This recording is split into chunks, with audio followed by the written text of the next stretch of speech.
All right, Well, China. Sorry, not to preempt you. Welcome back. Tell us, do you have? I'm sure there's plenty. But do you have one that sticks out that's a most challenging experience?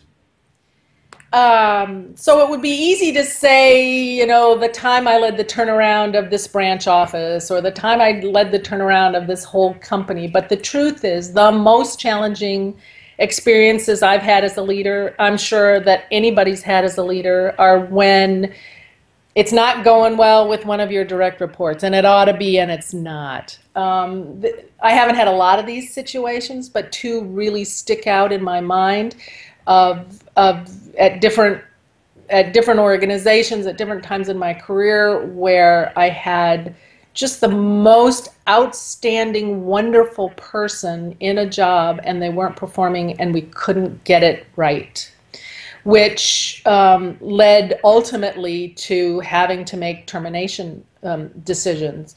And in the two cases that I'm thinking, I still carry that around with me in those two cases. It should have worked. We should have been able to figure it out. They both were smart. They both were, sort of culturally in alignment with the work we were doing. And as the leader, I was able to provide coaching and support and different assignments and in lots of cases it worked.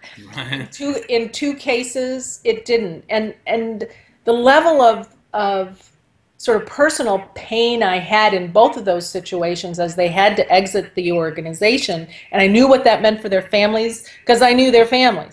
And I knew what it meant sort of personally for their sense of who they were. Absolutely. There are two that still really sort of, you know, uh, Well, that's the human element coming out again, right?